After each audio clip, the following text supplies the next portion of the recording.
খুবই ভালো। এলাকায় সবাই শিক্ষিত, ভদ্র এবং সৎ, এই জন্য এই জায়গায় কোনো চাঁদাবাজ নাই। আরে বাবা, এখানে আছে মাত্র 3টি উপজেলার জেলা, 2টি আসনের জেলা, এখানেও চাঁদাবাজ আছে, যেখানে সবাই সবাইকে চিনে। চাঁদা নেই কেমনে? ওদের শরম লাগে না? বিভিন্ন স্ট্যান্ডও দখলে চলে গেছে, ওগুলোও চলে গেছে। না না, ওদেরও চিন্তা নাই।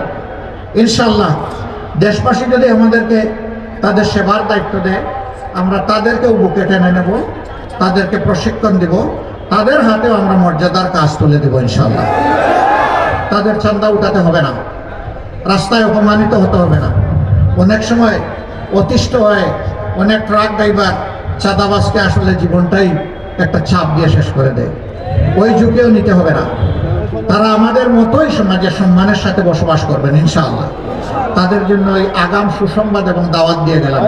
ও বন্ধু, ছেড়ে দাও, ওই কাজ আর করিও না যে কাজ তোমার জন্য মানুষের অভিশাপ হয়ে তোমার দিকে বর্ষে। এই কাজ আর করিও না যা গরিব মানুষকে কষ্ট দেয়, নিরীহ মানুষকে কষ্ট দেয়। এ কাজ করিও না, তোমরা এখান থেকে ফিরে আসো। আমরা যুবক ভাই বোনদেরকে বলি, তোমাদের হাতে আমরা বেকার ভাতা দেব না।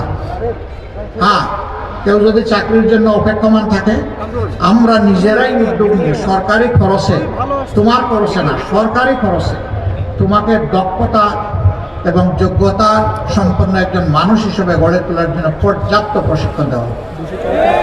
6 মাসে যার হবে 6 মাস, 9 মাসে যার হবে 9 মাস, যার যেটা লাগে। এ খরচ তোমাকে দিতে হবে না। 2টা স্কিল, 2টা যোগ্যতা। একটা হচ্ছে ভাষা, দুনিয়ায় কোনো জায়গায় যেতে হলে ওই একটা স্ট্যান্ডার্ড ভাষা আছে, এটা তোমাকে জানতে হবে। আর একটা হচ্ছে কাজ, ভাষা তুলে দিব মুখে, কাজ তুলে দিব হাতে ইনশাআল্লাহ। এই যুবকরা কি বেকার ভাতা চাও নাকি সম্মানের কাজ চাও? মাশাআল্লাহ, কেউ বেকার হয়ে নিজে থাকতে চায় না, সবাই সম্মানের সাথে বাঁচতে চায়। আমরা 5 বছর পর্যন্ত শিশুদের জন্য বিনা খরচে মানসম্মত শিক্ষা ইনশাআল্লাহ নিশ্চিত করব। যারা জীবনে দিয়েই চলেছেন জাতিকে, 60-65 বছর অতিক্রম হয়ে যাওয়ার পরে তাদেরও চিকিৎসার পূর্ণ দায়িত্ব নেবে রাষ্ট্র ইনশাআল্লাহ। হ্যাঁ, কারো যদি সেই রকম সামর্থ্য থাকে আর তিনি যদি বলেন না আমি পারবো, তাকে আমরা সেলিউট দেব, মোবারকবাদ জানাবো। কিন্তু যারা পারবে না, তাদের দায়িত্ব রাষ্ট্রকে নিতে হবে। সারা জিন্দেগি রাষ্ট্রকে দিয়ে শেষ বয়সে অবহেলায়, উপেক্ষায় একজন নাগরিকের যদি জীবন কাটে, সেটি হবে আমাদের ব্যর্থতা।